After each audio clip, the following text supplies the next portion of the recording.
旧官请出新官上任，日方重视前线军事，对后方政治工作可以说是束手无策。所谓上海大道市政府和市长苏希文登台之后，一筹莫展，什么政绩都没有。韦氏府设在浦东东昌路，居民都是乡下人，市库收入微乎其微，一切开支都向日方领取，所以大道市政府徒有其名。教育局只管一座浦东中学，学生少得可怜，维持治安的警察局规模也很小，不要说中国人看不起，连日本人也不把它放在眼内。苏希文唯一的工作就是雇佣了一班浦东土老儿，穿着长衫马褂，扮成绅士模样，专做迎送日方要人的工作，仿佛是大道市政府的仪仗队一般。久而久之，日本人看来看去总是这般人，也看得乏味了。日本人又组织了一个党部性质的机构，叫做王道会，原想以这个会出面来组织民众，可是民众对这个王道会也毫不理睬，而王道会的会员只是计划开设赌档和烟窟，所以对民众运动更起不了作用。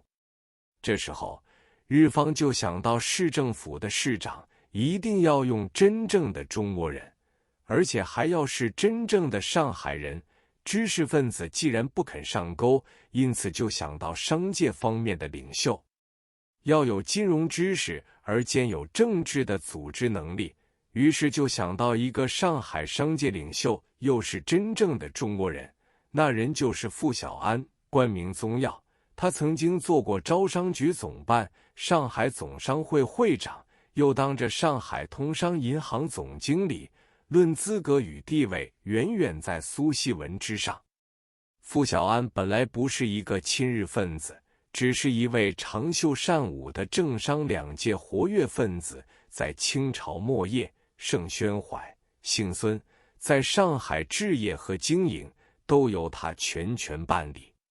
清朝的官吏卸任后，多数有点积聚，而盛宣怀独多，他在上海租界上拥有极多地产以及招商局大机构的股权。盛宣怀去世之后，其妻庄老太太最器重傅小安，他主持的中国通商银行也很有成就，所以他不但在上海商场中有领导能力，而且很早就被推选为总商会会长。那时节，上海一般商界文人多数还要追随在他的左右。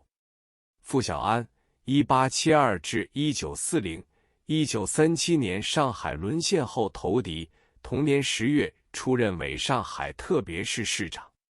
最终因违背戴笠诱杀汪精卫的旨意，被戴笠买通傅家老佣人朱生元，于1940年10月11日深夜，趁其宴游回来倦睡之际，用来刀将其砍毙。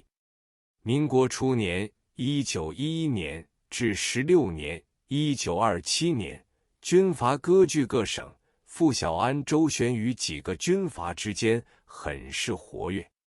招商局以上海为根据地，横线远至北方海口，南至广州、香港。那时上海被操纵在5省联军总司令孙传芳势力之下，傅和孙传芳来往很密切。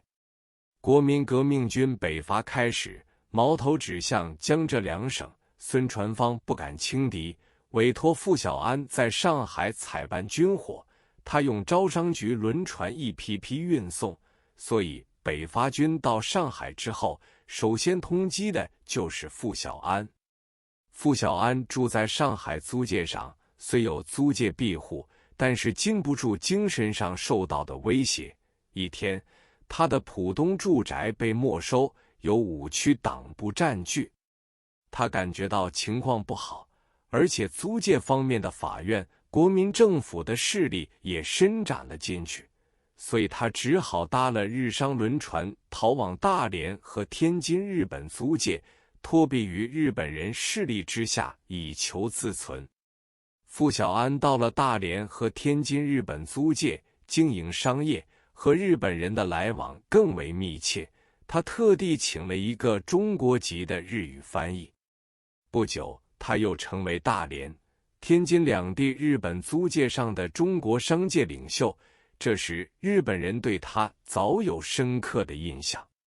所以改组上海市政府时，日本人就请他出来登上市长的宝座。他也因国民党对他有夙愿，欣然接受这个任命。傅小安做上海伪市长之前，对日方提出2个条件：第一，市政府要改成特别市政府，不能设在浦东，要设在市中心区旧日的上海市政府原址。这是一座宫殿式的大厦，市政府包括10个局，局长的人选由他全权支配。第二，因为南市的国军业已撤退，傅小安要求日军退藏于密，由他的警察局来担任南市治安工作，不要日本人参与其事。日本当局一答应。傅小安登场的那一天，上海一部分商界中所谓场面上的人物前去道贺，日本人看在眼里，更认为他比苏锡文强多了。傅小安当伪市长时，每天早晨一早由虹口住宅坐了一辆大汽车出发，前后有护卫车4辆，浩浩荡荡直达市府大厦，坐在从前吴铁城、于鸿钧坐过的市长室中，四周由装备精良的警卫队保护，显得声势雄壮，很讲派头。附属市府的各局局长，他都选择仪表堂皇、保有声誉的人物担任。虽然那时节没有什么公务可办，但是每天上午总是像模像样的个人伏案办公。中午时节，就算一天的公务完毕，回到公共租界九江路乐乡饭店进午餐，